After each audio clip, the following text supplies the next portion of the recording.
No roadblocks, no hiccups. This time Pakistan chased this down successfully. They've managed to chase this down with 2.5 overs to spare. They pick up their first 2 points in this World Cup. They'll be happy with this, although they would have liked to finish things off earlier. Rizwan got 53, he was not out, and Babar Azam got 33. We're back at Cricbuzz Live. I've got Simon and Joyda in the house. Simon, do you think Pakistan would have liked to finish things off much quicker than taking into the 17.3rd over?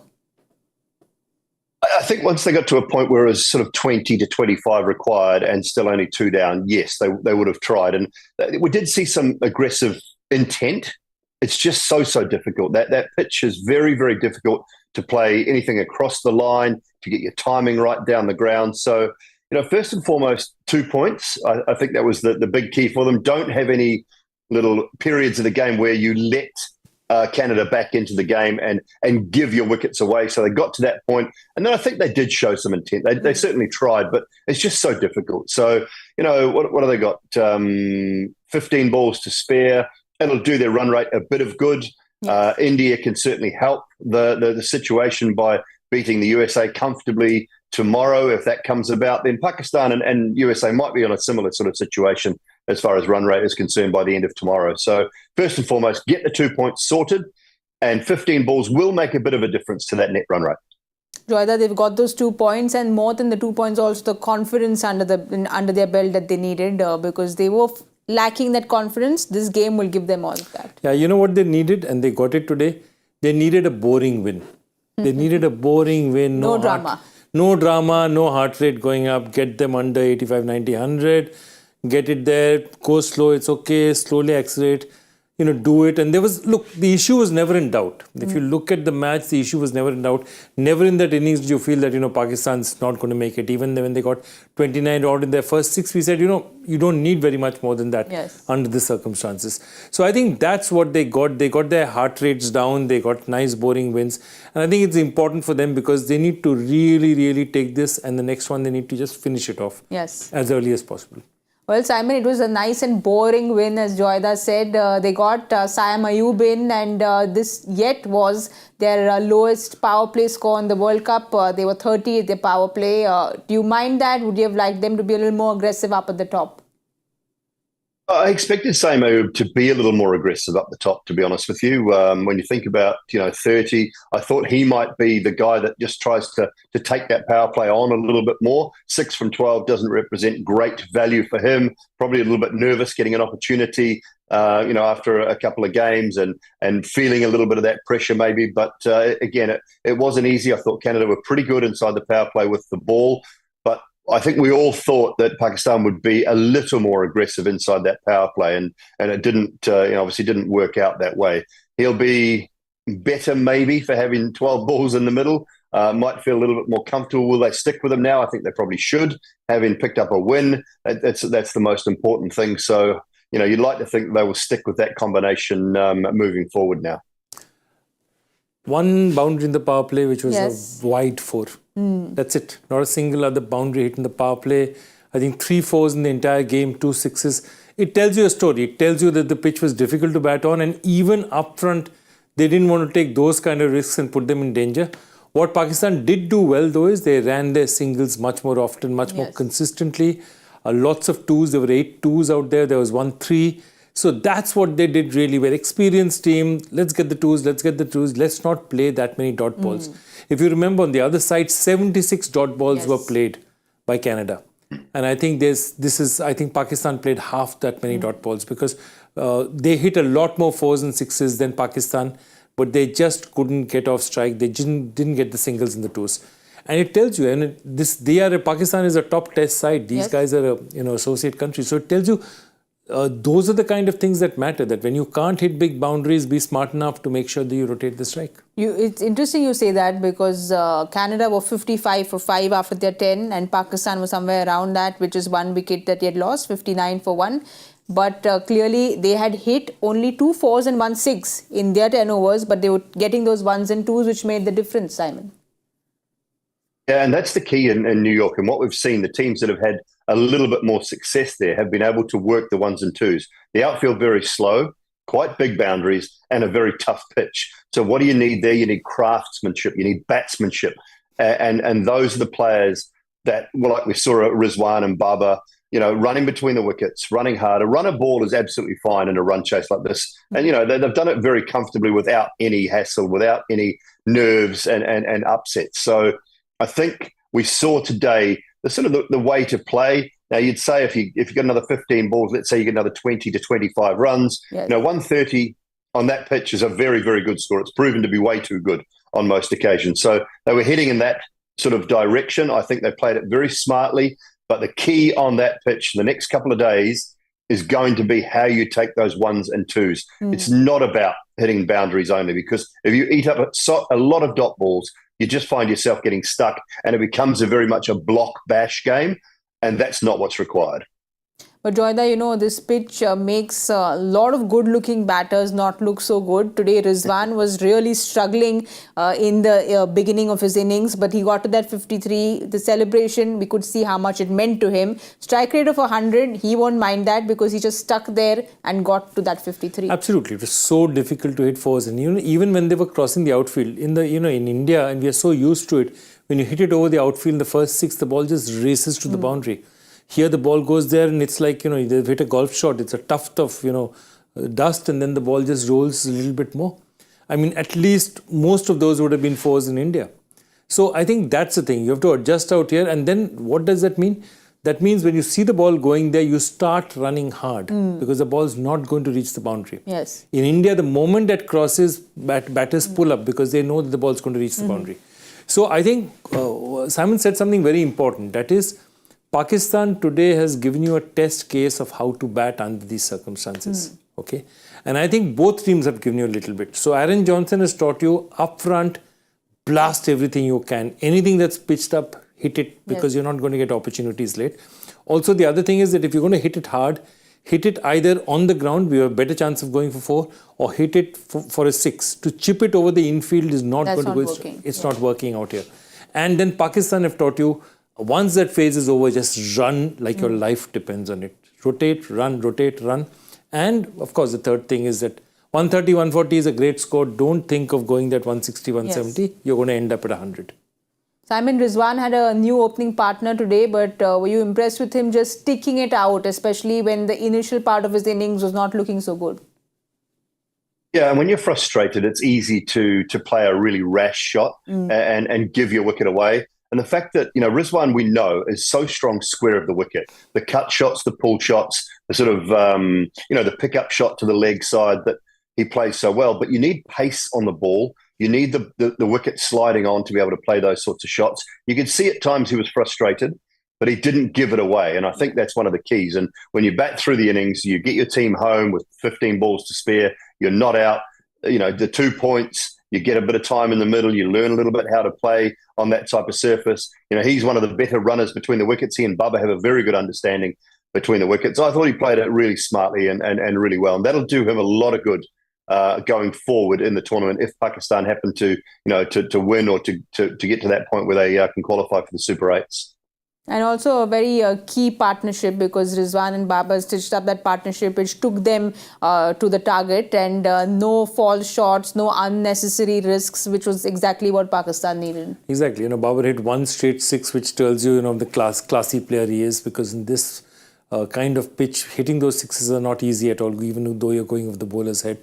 But I think that's what it calmed them down. He's there, he's in form. Rizwan is in form, Babar is in form.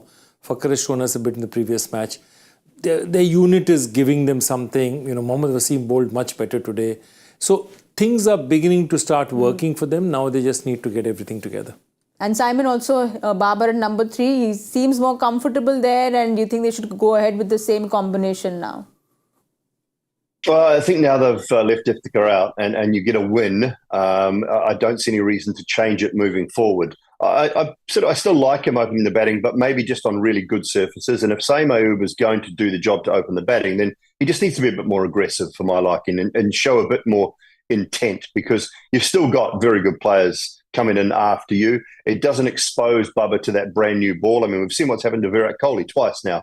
getting out cheaply twice in the tournament. You're exposing one of your best players to the brand new ball. I don't think India should change that because I think the experiment with punt at 3 is working. But this change seems to have worked today from a Pakistan point of view. So I would keep it the same moving forward from here. Saiyam and Rizwan to open up and Babar at 3, where it might just give them a little bit more respite. Joyda, also the Canadian bowlers, they never looked so threatening. Hayliger was the pick of the bowlers for them, but at no point did they look threatening enough. Even Kaleem Sana was bowling well, but just nothing really for Pakistan to be worried about. I think that's the point. This kind of pitch, somebody like a Hayliger, big strong guy who just comes up and keeps it at length and just ball nips around a bit. They are the bowlers who are the most effective because they're strong people. They just they know they're accurate, they're strong, they're not bowling particularly fast. It's about 128 to 132, but they're keeping the ball up there and then allowing the pitch to do whatever it had to. I think Kaleem Sana, somewhere, with that wide, he was trying very hard. And, recently there's this really, really nice thing, even Bumrah has talked about in the previous match, said, pitches like this, you're trying too hard, you try too much, you're going to go for runs. Sometimes the better way in the pitches like this is to just keep the ball at a length because the pitch is doing a lot anyway. Yes. And allow the batsman to make mistakes. And you've seen that happen with Hayliger as well. One bottom edge, he got to get Saiyam Ayub out. And then Babar Azam just couldn't get his bat out in time. I thought that was a pretty good delivery because Babar Azam tried to get his bat out of the way and still sort of periscoped it, so he touched it to the keeper. So that's the kind of bowling that's working out here. Yes. Controlled bowling within the stumps, you hit, you miss, I hit, that kind of bowling, lots of LB chances, but keeping it close. Because here the point is that if the pitch is so bad that you can't play cross bat, then your best bet is to stay within those 3 stumps. Simon, do you agree? Constantly bowl on that nagging fourth off stump. Is that something they should have done more often? Yeah, and I think Joe makes a very good point that this type of pitch to me is an into the wicket bowler. So you have to bowl into the surface because when you do that, some will carry through higher, some will stay low. You'll get the cutters working. The along the surface bowlers, the guys that we talk about that might be a bit more skiddy and bowl slightly more along the pitch, they're not going to be as successful. So, slightly taller bowlers, slightly more into the surface bowlers, that creates the uneven nature of the bounce, the uneven nature of the surface, and it will assist those sort of bowlers a little bit more. So they are the ones that we're seeing generally have more success in New York in particular, and completely agree with the likes of Hayliger being a big, strong guy bowling into the pitch rather than Kaleem Sana just a little bit more along the surface. So that's probably the difference in those 2 performances today. All right, today's 2 points for Pakistan means that this table has become even more open and Pakistan have picked up those 2 points. USA, of course, take on India tomorrow, but they're sitting there at number 4. But Joyda, Pakistan now will be rooting for India to finish off USA quickly. Yeah, they will, but at this point in time, all the teams can qualify. Technically, even Ireland can qualify, which is not a bad situation given the number of games you've played. It's not a bad situation. But I think, with everything, I think, yes, Pakistan will want India to do them a favor. Knock them off definitely, but also knock them off with a decent run rate. I'd like to look at how much Pakistan has improved. Could we have the net run rate? Could we have the chart up again? So they've made up a little bit. They're plus 0.191. They were in the negative. It's not too much, but remember that this fluctuates hugely. And if USA has to be threatened, in any case, they need to lose both games. Correct. Otherwise, there's no question at all. If USA gets even a single point out of this, they're through. So they've made up a little bit. Pakistan will not worry that much about it simply because it's only if the US loses do they have any chance at all. So, but they'll be hoping that if India gets a big win, that really makes and puts a big dent on it, then it makes a huge difference to them. Simon, the weatherman, I'm told that Florida is expecting a lot of rain as well, and that can again change things around in this table a lot. Yeah, the next 3 or 4 days in particular, a lot of rain. I think USA stay in New York for their next game, and then they go to Florida for their last game, from what I understand. So, they would hope, or Pakistan would certainly hope that weather is passed through before that USA game, because 1 point gets them through. And that's the thing that they will be hoping against hope, I guess, from a Pakistan point of view. But, they've only got themselves to blame if they don't qualify from here on in. All they can do now is win. And if you get to a point where you are hoping that others do your work for you, I always say, look, do you actually deserve to get through? If you've got to worry about other teams doing your work for you, then you haven't played well enough to qualify. And that's the key. They haven't played well enough as yet. Today was their best showing, but, they put themselves in trouble after losing those first couple. But Joyda, learnings for Pakistan and Canada from today, because, of course, Pakistan, we see them much calmer today. But what are the learnings for them from today's game? Absolutely. Run hard between wickets, go and hit it hard up front. Try and get as many runs up front in the power play, not to lose too many wickets, run hard. And I think they've set a template. There is a template now of batting in New York. Again, of course, the interesting thing is even India will have just one more match in New York and then they go off to Florida and the surfaces change and everything changes. But I think now it took 7-8 matches for people, not 7-8, 5-6 matches for people to get an understanding of how to play out here. And that's interesting because that's the one thing that's happening. Again, they're going to move away. New York's going to be finished tomorrow. Yes. Then you go again and then your learning start all over again. In fact, I'd venture to say that the sides that have started in the Caribbean probably are better off because they're getting more used to the surfaces early. Correct. Because all these teams will not have any understanding of those surfaces till they reach when they reach. Simon, Canada will go back home feeling that, we've batted well, could have done better with the ball, or do you think they'll be a little more hard on themselves, saying we should have gotten more runs with the bat? Yeah, I think they'll be hard on themselves. When you get off to a flying start and your opener gets, better than a runner ball half century, just didn't get any help. He didn't get any other help from that middle order. They were blown away a little bit and couldn't really get, rotate the strike, take the ones. And that comes down to batsmanship. We saw the power at the top of the order, but the middle order needed to show some skill and some craft, and they just didn't do it. And that's the one thing I see from, more of the associate nations. It's the ability to get off strike, to rotate, to not eat up dot balls. And we're seeing that a lot with whether it be Uganda, Papua New Guinea. We've seen it now from Canada. When you're chewing up more than half of your deliveries are dot balls in T20 cricket, it's just unacceptable. It's all very well having power, being able to hit boundaries when you can on good pitches, but on tough surfaces, you've got to rotate the strike, and that's the learning that they will take away from today. All right, then, both these teams, of course, Pakistan win today. They are going to be very happy with the 2 points that they've picked up. Tomorrow's game, Pakistan will be watching very closely because India take on the United States of America. This is the last game in New York, and India, of course, have won that thriller against Pakistan. United States of America surprised everyone with that upset against Pakistan as well. But Joyda, talking about India first, they go in tomorrow wanting to win their third and go up on that points table, stay there comfortably and secure their qualifications for the Super Most Leagues. importantly, they'll be basking in the happiness that for once all of Pakistan will be supporting India tomorrow in the match. Every one of them will be supporting. Come on, India, go and really beat them badly. Absolutely. But I think, India's set side, they're going to look at this and they're going to say, I don't think India's going to make too many changes. It's an important game for them. They just want to finish it. But they don't want to take too many risks. They just want to play proper normal cricket, avoid injuries, and just go forward from here on. Simon, bowlers have been winning the games for India, so it's high time, of course, the batters step up. Rishabh Pant was the one who looked impressive, but we'd like, the Rohits and Virats to step up and play big tomorrow.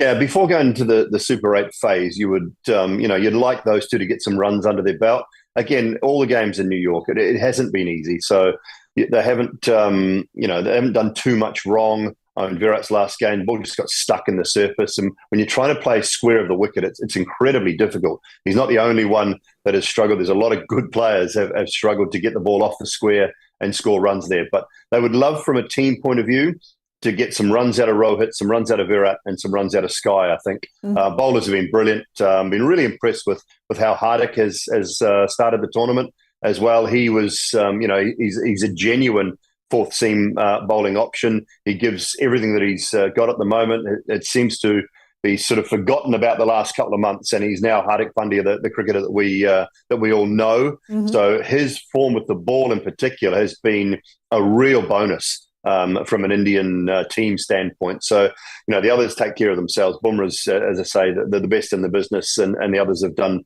very, very well. They haven't had to use too much of their spin with Akshar and Jadeja. They haven't had to worry too much about that. They haven't really been tested at all yet. So runs at the top of the order and runs from Sky would be crucial, and maybe even a little cameo from Shivam Dube might just be the things that they're looking for. Joyda, Hardik's form is really good news for all Indian fans. Looking at his bowling form, do you think maybe get in Sanju Samson in place of Shivam Dube? Look, I don't think they'll be keen to make too many changes at this stage. This is still, they have one more match. Remember, there are two more group matches to go. So they'll probably want to seal this, finish, get their 6 points. They wouldn't want to temper. They've just had a practice and, Virat, Rohit, Sky, none of them went. It's an optional practice. None of the fast bowlers also went, which was important. They just wanted to give their fast bowlers a rest, Bumrah, the likes of Bumrah, Hardik, Siraj, all of them, Arshdeep, they all took a day off. So I think it's a good thing because India is just looking at it that way, saying, calm, don't over-exercise, don't hurt yourself. But let's get this next match over the line so that we are sure. Any case, it doesn't matter whether it's India's A1 or A2 because India will land up in the same place. But, that's all they want to do. They want to ensure a win. I don't think at this stage they'll want to make changes because you're saying Sanju Samson for whom? For a Shivam Dube? Shivam Dube. See, two things. One is that Shivam Dube gives you that other left-hander in the order. Yes. Okay, and India is very keen on doing that. B is that after a couple of matches, in fact, it's the reverse. At this point in time, if you want to, even if, say, the third match they win, they want to drop someone in the fourth match, they'll rest someone rather than, somebody like a Shivam whom they might need later. I don't think they're going to mess with him right now. All right, well, let's have a look at America's squad because America did throw that surprise up against Pakistan. Their top order, Monank Patel, the captain, led from the front. They would want Stephen Taylor to step up. But Simon, you please go ahead with the bowlers and how impressive they were. Do you see any changes in the American squad tomorrow? No, I don't. Netravalka was very good. Kenjige, brilliant as well. Ali Khan is the one that sort of really needs to lead that bowling attack. They've got a lot of bases covered. It's a side that is very competitive. We've seen that from them. The batting has been very good. Expect more from Andries Gous. He's this type of player that's played some of these leagues around the world now and has faced a lot of the high quality bowling that is around the world. So I'd expect him to have to stand up from a USA point of view tomorrow. And as you said, Stephen Taylor, they could use some runs from him. And also Corey Anderson, who has a lot of experience, Joyda, they'd want him to step up. Absolutely. But, I think the key is Ali Khan because I think he is their top-level international. We're talking a lot about Saurav Netravalkar did really well in the last match. But I think you're talking about Ali Khan is really pedigreed bowler, played for, a lot of Canadian, so the Caribbean Premier League he's played. Looks really good. He has the experience. Yes. And they need him to lead this attack. And I think Kenjige and all, later on, they can come in. They are the kind of bowlers who are going to restrict India and hope that India makes mistakes. But up front, Netravalkar and Ali Khan are crucial to them. All right, Simon, your players to watch out for then, one from each team for tomorrow. Yeah, I'll stick with Andries Gous. As I say, I think from a batting point of view, he's the type of player that's played some really high-level cricket. He has all the shots. He's a high-quality player. And when you're taking on top bowling attacks, you want players who are used to it, are used to facing genuine pace. He's one of those. I think if he has a big part to play, then USA could put a decent total on the board. So Gous for the USA, and I'm just going to stick with my man, Bumrah. I cannot get away from him. Yes. Best in the business, best on show. Just go out there and do what you do, Jasprit. Joyda, for you. Stephen Taylor. Up front, I think he's one of the most talented bats. If he performs and he and Monank Patel can give them a bit of a start, I think it'll make a huge difference because this is the kind of pitch where a 120, 130 could be a very competitive total.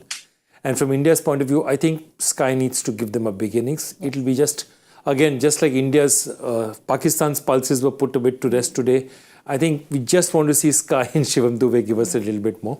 It'll make Indians very happy, a little bit less circumspect. Well, like Joyda said, it will calm down the Indian fans and make them very happy. Let's see who's made Joyda happy today by answering his question. All yours, Joyda. What connects the city of Sydney, Sylhet and indirectly the American city of Philadelphia?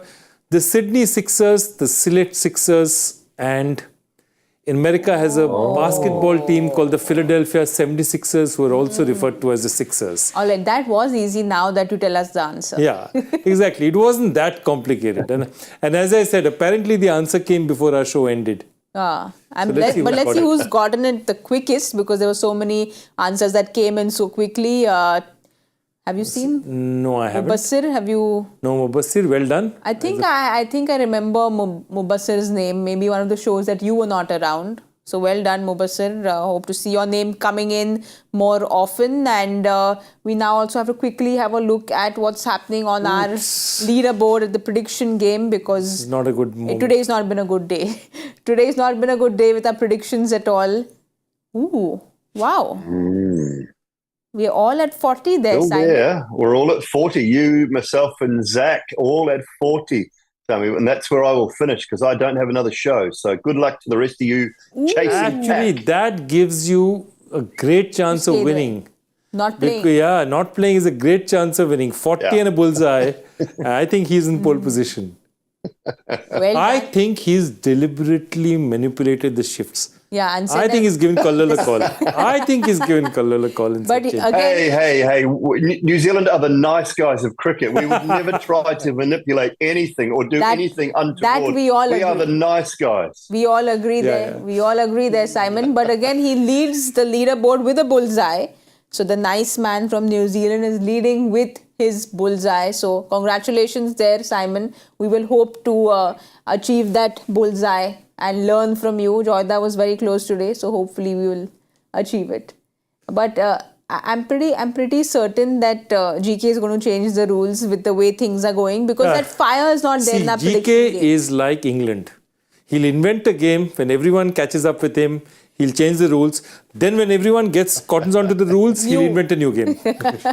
So we like GK being England because he adds that fire to our prediction game. So we need GK to come in and rescue. We don't want a dull, boring prediction game. We want some fire. But Simon, you told us it's going to be your last show. We're going to miss you terribly, but we will keep asking you for all the weather updates, because that's going to be crucial for this World Cup. And do keep sending us your guesses on WhatsApp. We'll be taking that as well. You know, we don't fall for that, Simon. Don't fall for that. I'll forget about the guesses. I will send you weather updates, so that is for sure. No problem with that at all. All right. So we will take your weather updates and keep your guesses and keep you up there at number 1. But thank you, Simon, for joining us from far away. We'll be watching you on TV and be waiting for your weather updates. Joyda, you're not going too far at all. So I'll be seeing you very soon, and I'll be seeing all of you all very soon for tomorrow's game as India take on the United States of America. So do get your rest and come in tomorrow and join us at 7:30 p.m. That's all for now. Good night and goodbye.